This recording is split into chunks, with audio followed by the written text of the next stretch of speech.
Eh bien bonjour à tous, nous sommes toujours en direct du FIGE pour Entre Jeux Studio. Bon, moi j'ai deux casquettes comme vous le savez aujourd'hui, mais en tout cas j'ai le plaisir d'être reçu par Asmodée et notamment par Aurélie. Bonjour Aurélie, comment vas-tu? Bonjour.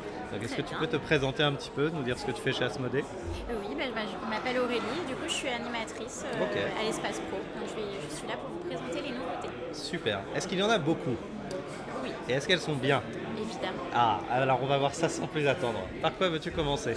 Et ben on va peut-être commencer par le Double Connect. Allez, une petite entrée en matière. Alors, On apprécie le service. donc Double Connect, ça reprend le principe du double, à savoir aligner les cartes en fonction des symboles, sauf qu'il y a quand même des différences majeures dans ce Double Connect. La première, c'est qu'on a 10 figurines au lieu d'en avoir en moyenne, je crois, 7. D'accord. Ensuite, là, un peu à la manière d'un puissance 4, il va falloir aligner 4 symboles pour pouvoir remporter la partie. Autre nuance, on va aussi devoir, parce que chacun va jouer aussi avec une couleur de départ, on va en plus de devoir aligner nos symboles, devoir empêcher les autres d'aligner leurs symboles. Donc deuxième difficulté.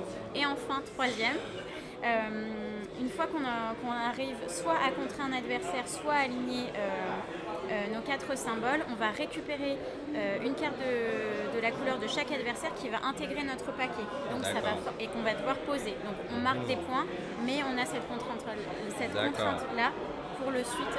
Pour la Et suite on risque de favoriser les adversaires après. Voilà. Okay, En tout cas, ça rajoute de la difficulté. Ok, très bien. Le Connect, aucun lien avec une application, le jeu n'est pas augmenté encore. Non. Ce sera pour une prochaine édition peut-être. Voilà. D'accord, ça marche.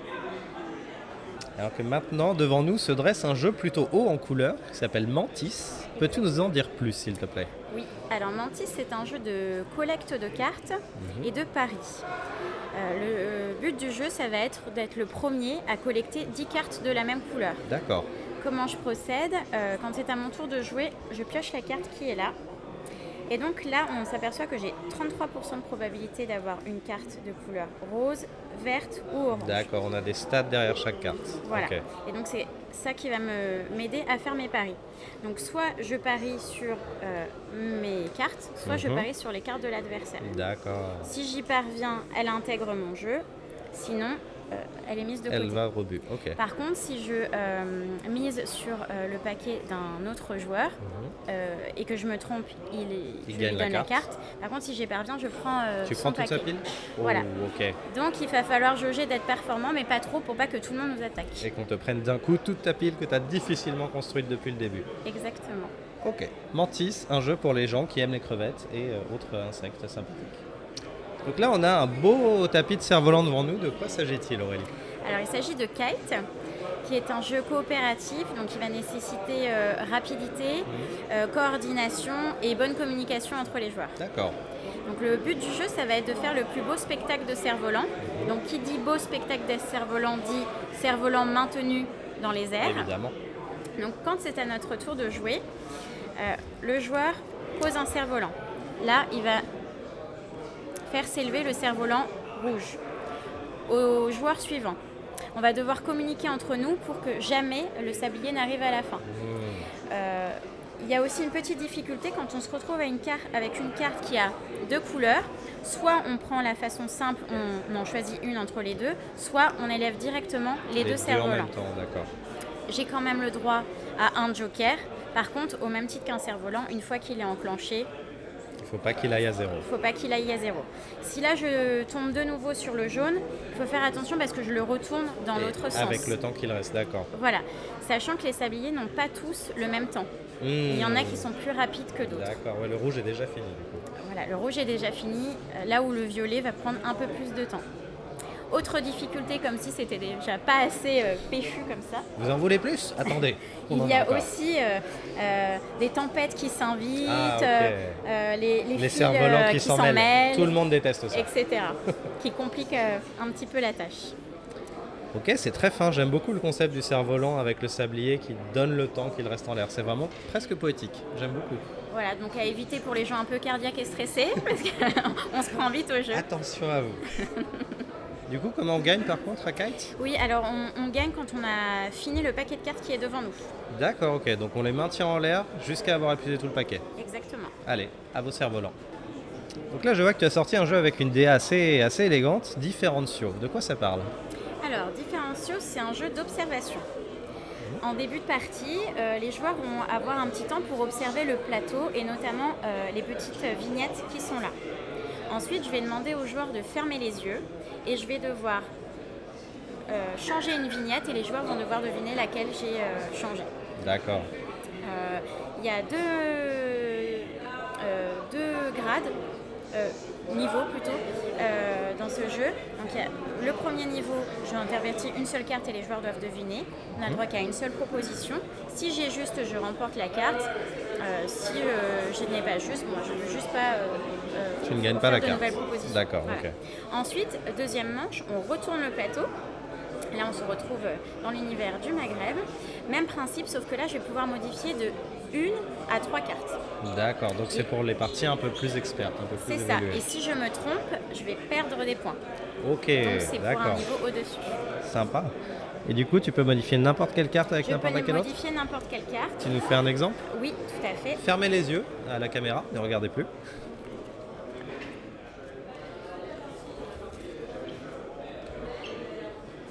D'accord, ok. Voilà, et les différences sont quand même... ça reste notable. ça reste notable pour que ça puisse quand même... Ok, donc c'est un jeu qui va faire bien travailler l'observation et la mémoire. Voilà. Et bien très bien, ça change des petits ronds qu'on retourne. C'est assez intéressant et en plus la DA vraiment est superbe, très très beau. Voilà, un jeu où les parents doivent se préparer à se faire laminer par leurs enfants. J'imagine tout à fait. Exactement. On est sur un jeu déjà un peu plus gros, destiné aux enfants a priori, et je vois d'adorables petites pochettes en plastique sur le plateau. Qu'est-ce que c'est que le Gardien des Saisons? Alors, le Gardien des Saisons, c'est un jeu coopératif et familial qui comprend 5 aventures rejouables. D'accord.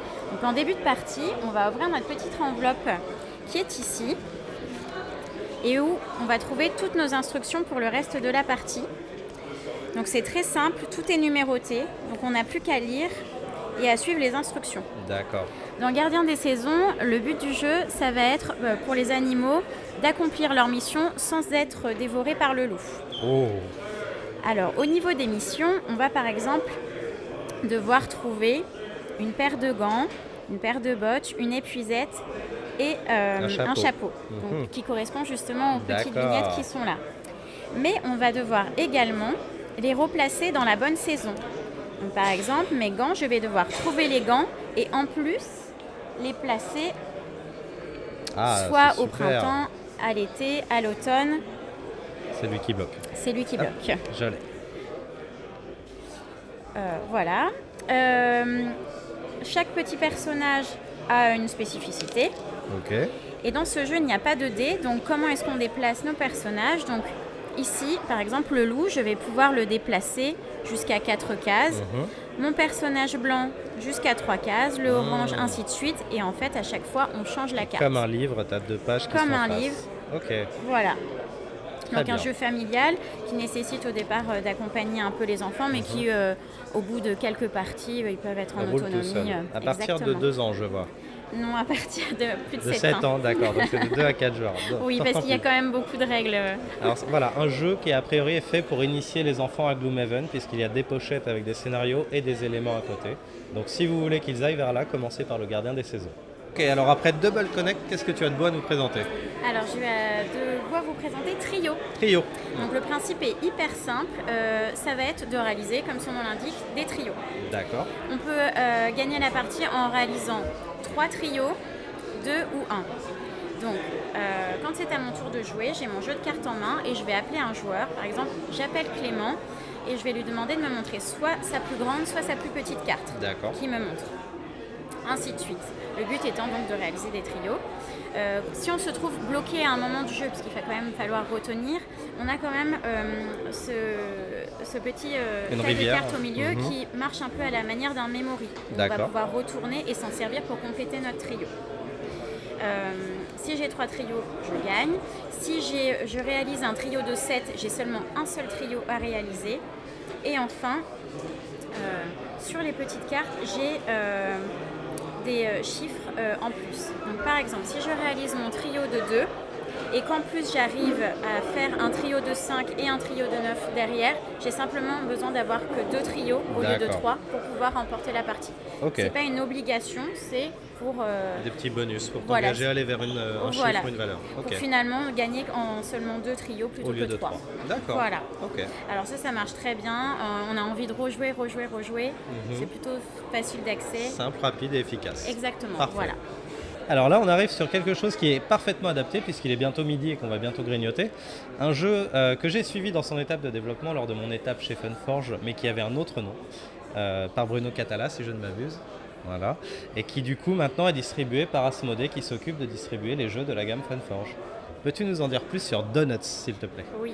Alors Donuts, en début de partie, chaque joueur va avoir 20 donuts de sa couleur. Ensuite, il va devoir les positionner sur le plateau qui sont là. Si je mets mon donut ici, la partie jaune indique à mon adversaire dans quel sens il va jouer. Donc là, par exemple... Je dois jouer là-haut? Non. À l'horizontale. À l'horizontale, d'accord. Par contre, si j'avais joué sur un vertical, tu pars en vertical. Voilà, donc là, ça je peux faire ça, par en exemple. diagonale. Donc moi, pareil, là, je vais devoir positionner mon donut sur cette diagonale. Donc en fait, tu suis la ligne, mais en restant... jaune qui indique le sens dans lequel je dois jouer. Du coup, ensuite, une fois que tu as placé, l'adversaire place son pion. Une fois que j'ai placé, donc ainsi de suite, le but de la partie est d'aligner 5 donuts de la même couleur, sachant que quand on encercle l'adversaire, ils sont recto verso. Ils se transforment dans notre couleur. Un peu comme le concept du Go, tu peux rattraper les pions de l'autre quand tu places bien tes... l'alignement peut être à l'horizontale, à la verticale et en diagonale. Voilà, là par exemple on a un alignement de 5 donuts en fonction de la configuration du jeu. D'accord, Donc il y a plusieurs axes de réflexion pour essayer de piéger son adversaire et de lui voler toutes ses friandises. Donc un jeu assez complexe, je dirais, plutôt... Oui, ou un peu de réflexion. Un peu de réflexion, voilà. Oui. Donc un jeu qui demande de se poser, de prendre le temps de réfléchir. Bien, merci Aurélie. Eh bien, bonjour à tous. Vous voyez que je suis en bonne compagnie aujourd'hui, puisqu'après le plaisir d'avoir eu Aurélie, nous avons José. Tu étais en meilleure compagnie avant, hein. Mais non, mon José, mais non.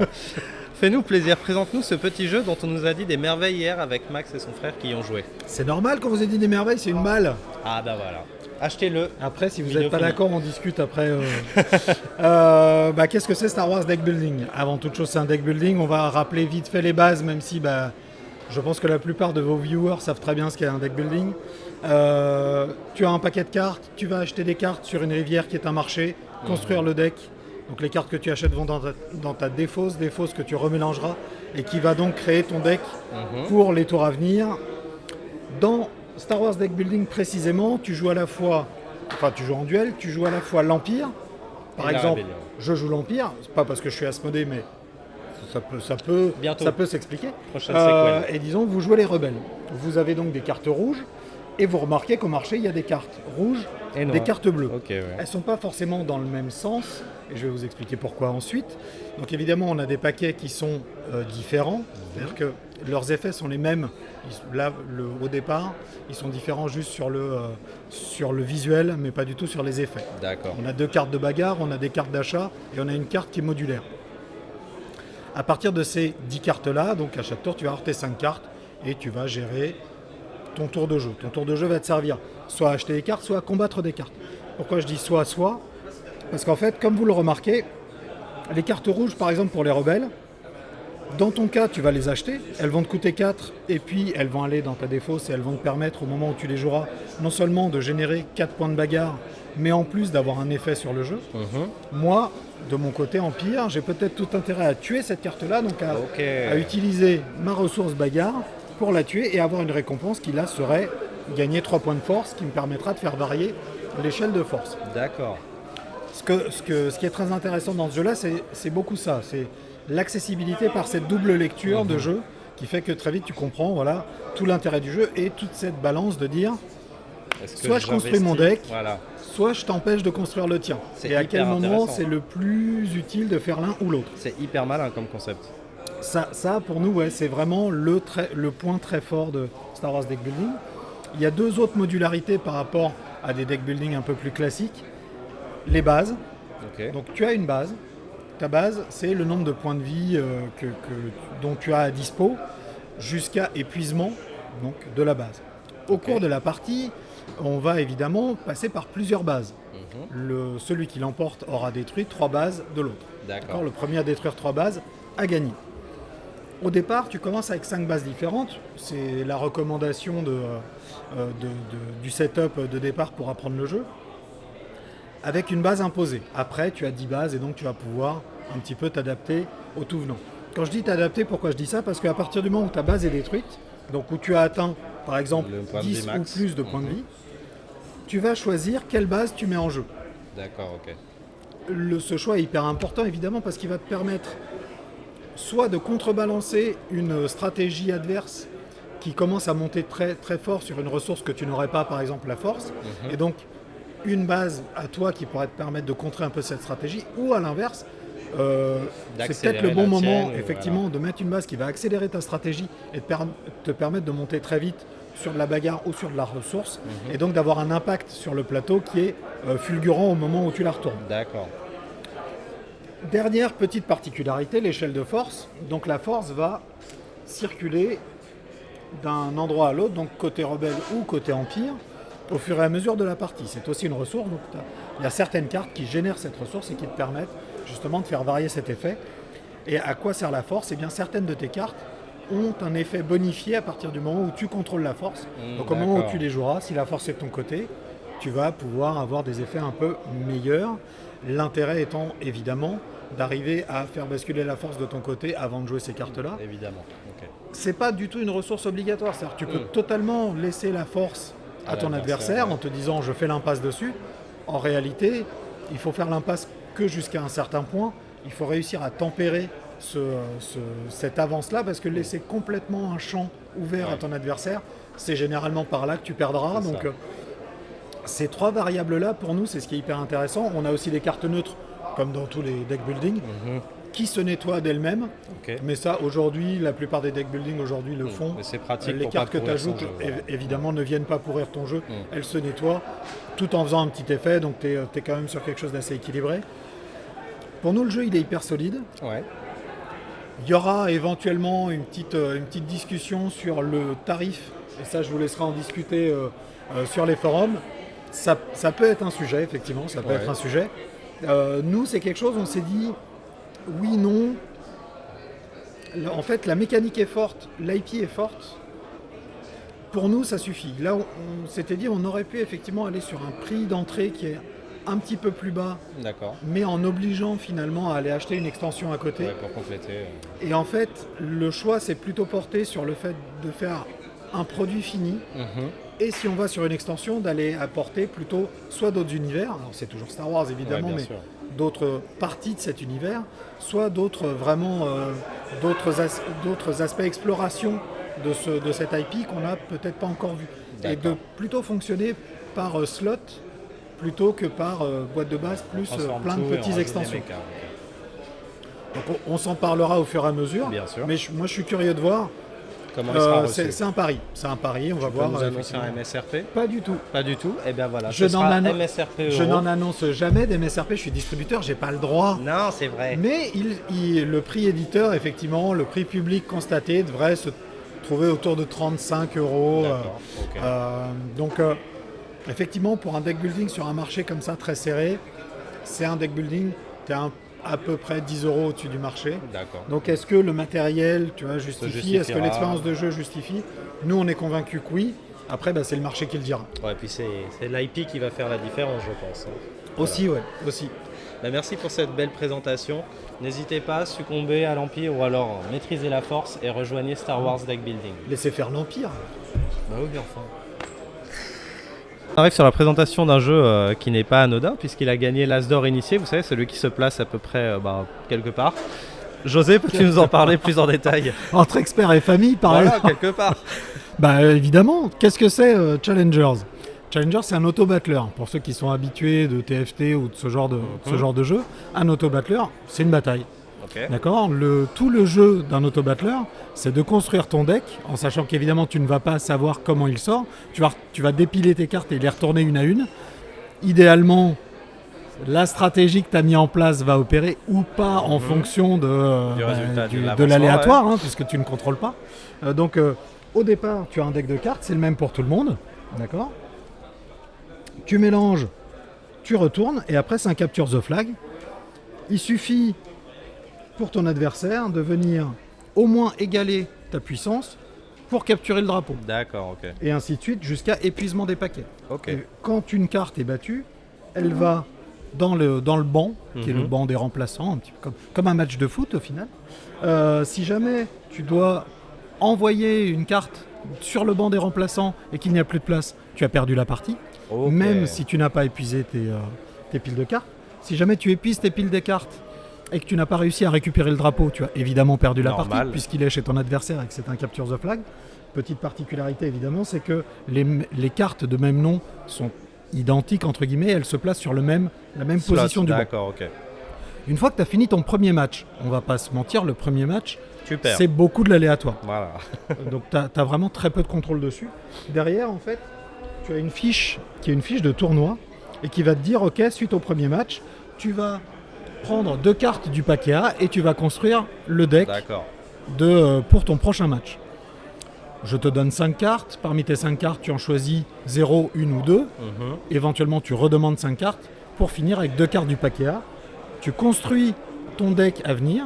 Tu peux enlever des cartes. Tu peux garder la totalité des cartes que tu as, donc les 7 de départ, plus Et les les 2 autres. que tu viens d'ajouter.